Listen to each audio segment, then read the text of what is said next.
Assalamu alaikum. Bismillah ar-Rahman ar-Rahim.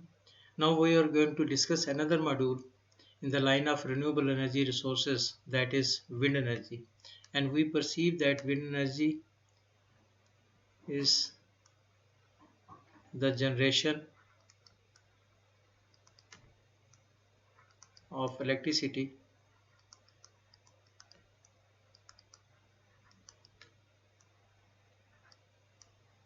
by wind energy. And we know that this wind energy is a form of solar energy, and this would be more evident with our subsequent discussion. Now, the few evidences of the wind energy. We experience cool breeze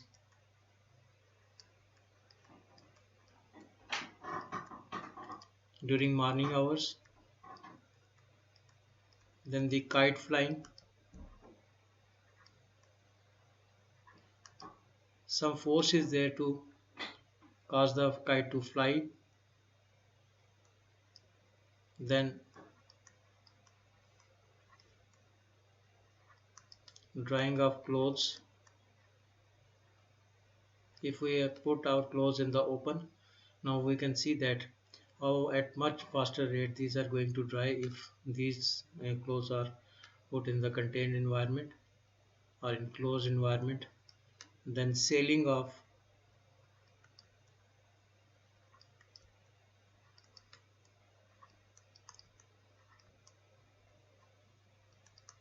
gigantic ships in the oceans, then water pumping,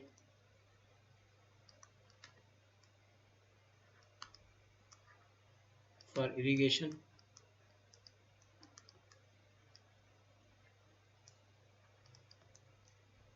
using the infrastructure known as the windmills, then crushing of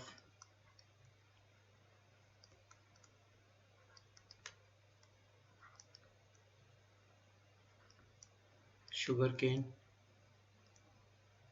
again using same structure of windmill known in old times. Now these are known as the wind turbines. So these are the few evidences which give the presence of wind. Now the advantages: the wind is available in abundance, so abundant. If we see that only 2% of the total sun energy that is converted into wind energy, and which is 100% more energy that is converted or used by the biomass or the plants which are present on the earth. So we can see the potential how much energy that is available in the form of wind. Then it is cheap, you don't have to pay the recurring cost. Then it is clean energy and environmental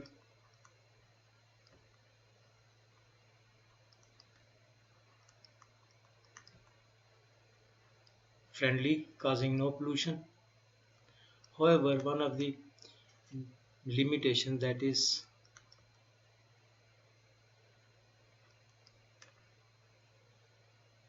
initial cost,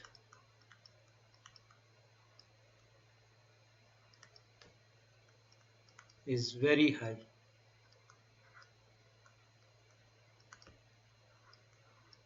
And this initial cost is in the form of the manufacturing of making of wind turbines, and the cost associated with the site selection for the wind turbines. So this is very high, after that it is cheap. Now few environmental concerns in that. The first one is that electromagnetic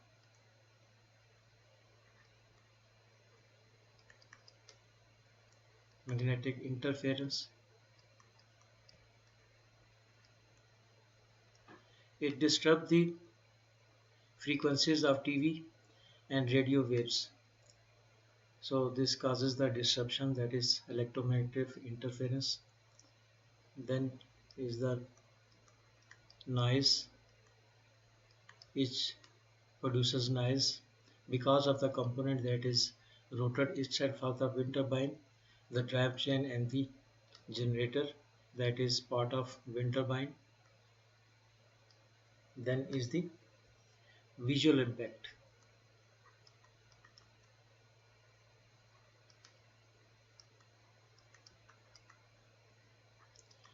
where the turbines are installed near the population, so the people feel that these are going to um, deteriorate the landscape of that very region. Then is the wildlife, that is killing of birds, and this is more associated with the vertical axis wind turbine. Sorry, this is more pronounced for the case of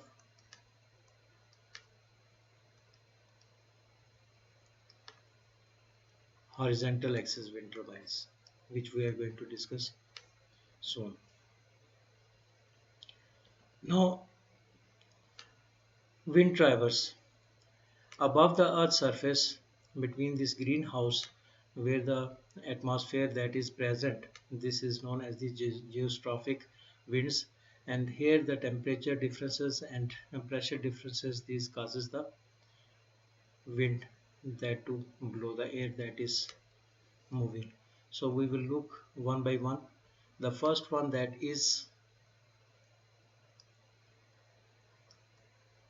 uneven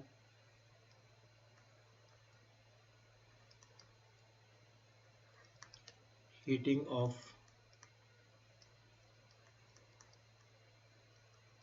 the earth. The sun energy that is falling on the earth, the energy falling on the equator at 0 degree latitude, that is much more as compared to the North Pole and the South Pole. So what is happening? The air present on the equator, that warms fast at much faster rate, and then because of the low density it moves upward. And after moving upward, it is going towards the North Pole and the South Pole. So this is one of the reasons of the blow of the wind, the wind driver. Then we have the Earth's rotation.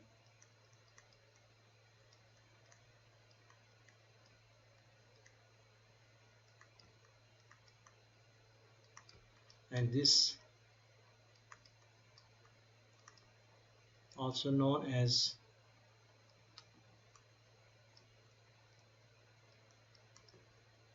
Coriolis effect. Now, since the Earth is rotating, but the air that is present, that is not attached or stick with the surface of the Earth. No, the Earth is rotating, but that air that is lacking behind. If you see from the side view, that in this view the Earth is static, and you can see the drift of the that very air. And if you see from the top view, you see the Earth is rotating, and this drift, that air that is present suspended on the surface of the earth at some distance, that is lagging behind. So this phenomena is known as the Coriolis effect, and this is also one of the cause of wind drivers. Then is the we have the gravitational force.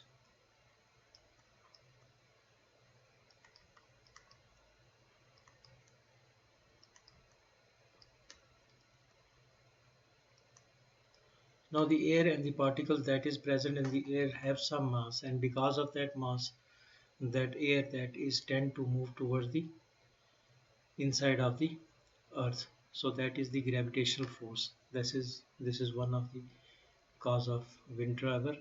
Then we have the air density.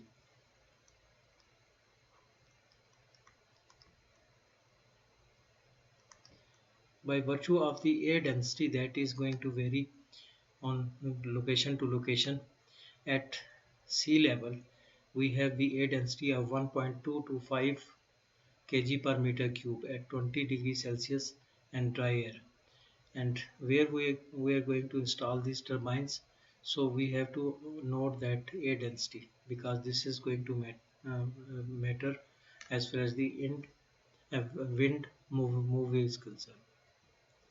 Then is the inertial forces.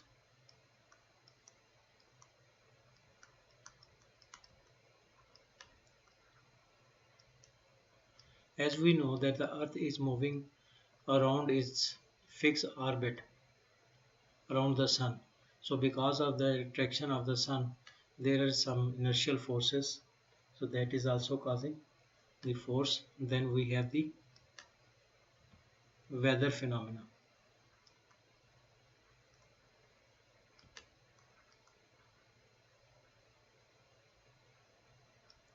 We have the seasons like to say summer, winter, spring, autumn, and because of that there is a seasonal effect, and due to these seasonal effect, the wind direction as well as the velocity, the speed that is going to differ. So this also causes the movement of the wind. Further, the surface effect.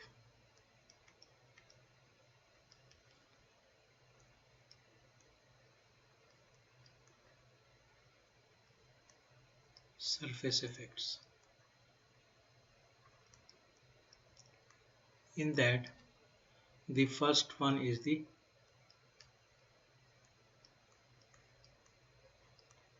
topography.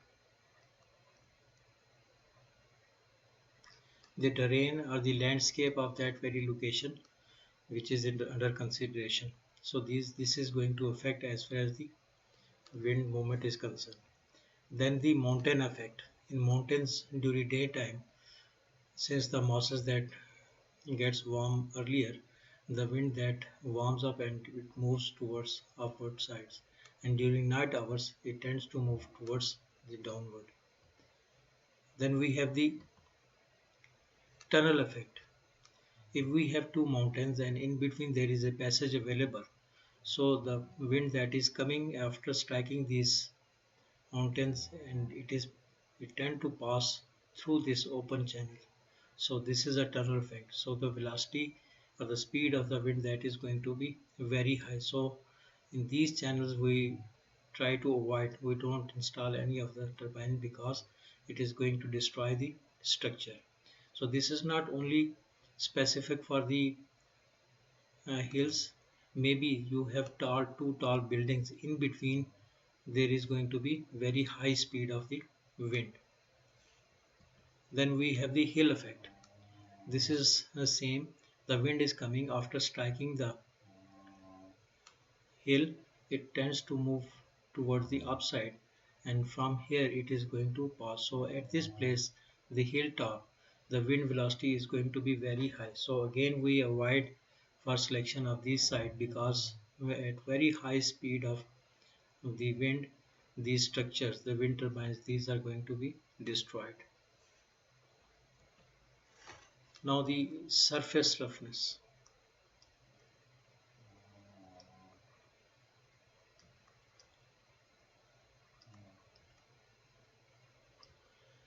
Above the ground, above the surface of the earth, every object that is present in the form of, you can say, the house, in the form of trees, in the form of mm, the landscape, the hills. These obstruct the flow of the wind, and because of that obstruction, the wind tends to go upward. So these poses the obstacles, the presence of any object on the ground. So we say that the surface roughness on the sea level, that is 0, and the surface roughness uh, uh, on the roads, on the runways, that is going to be 0.5, and likewise the build-up area, this is going to vary. So this is the surface roughness that hinders the flow of the air, and air is going to move at much faster velocity after striking these objects which are present on the surface of the earth. Then we have the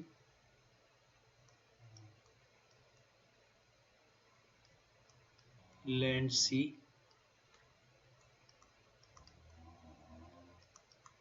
interface.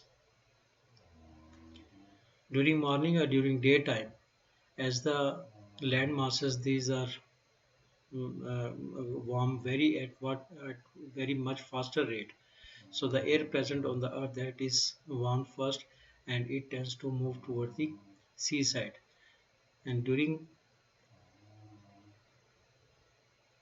daytime and during morning, this sea water, that is going to be warm very cool very fast rate. So at the morning we see that the wind is coming from the seaside. So this is the land sea interface. Then if we talk in terms of the time interannual, in different years, we note down the timings, the speed, the velocity, that is in meter per second, annual, starting from January to December, diurnal, during night and day. These are the, let's say, the time in hours. At different hours we are having different velocity. The vertical axis, that is showing the velocity in meter per second. The short term, the gust and the turbulences. Overall we can say the air is affected by the variation in the pressure fields, that is caused by the uneven temperature and many other reasons. Absorption of the solar energy. Now it will depend on the objects, on the masses which are present on the earth. It is then the amount of moisture available in that very region. Then the overall go for the statistical analysis, we have to actually calculate get the data of wind data for the analysis, that is average horizontal wind speed over a specified time interval. Then the variations in the horizontal wind speed, then the average horizontal wind direction. Because if you have at any location, let's say if I mark this location like this is from north, south, east, west. Now as far as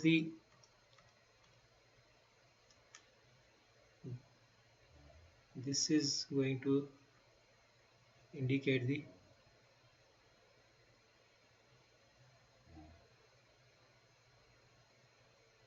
direction of the wind at any point in time, what is the direction of that very wind. So this is going to indicate, so wind direction and the wind's velocity, the speed and duration of distribution. So this is going to give us the distribution and the, you can say, the direction as well as the speed of that very wind. Then the gust parameters, then statistical analysis on the basis of these measurements, then steady and fluctuations that we are going to expect, and overall these are going to calculate on the basis of during day and night, seasonal, annual and interannual variations. Now these are the few instruments which we use for the measurements of the wind. The first one, that is anemometer. Now if we see the anemometer, this is going to measure the velocity of the wind, and it is very important that we have to put that or place that anemometer at that very location where is going to be the head of that very wind turbine. Let's say we have 3-blade wind turbine.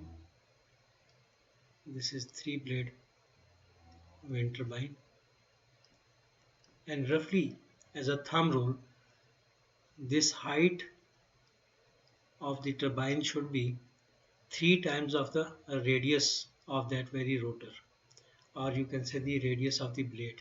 Let's say if the blade length is 40 meters, so 3 times mean we have to install this turbine 120 meter from the ground. So we have to place that anemometer at that very place 120 meter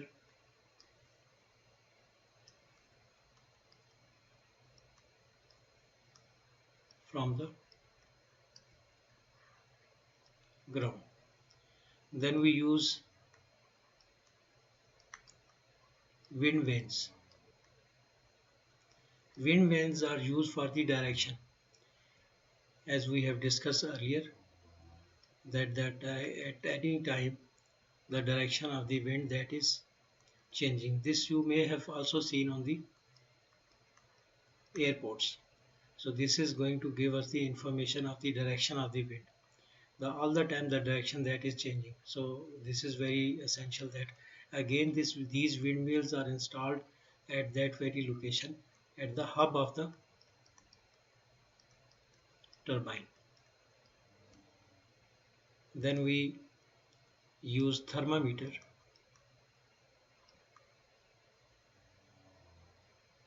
This is used to measure the temperature, ambient temperature of the air. Then we use the barometer for the measurement of the pressure of the wind. So with this we end our discussion here. Allah Hafiz.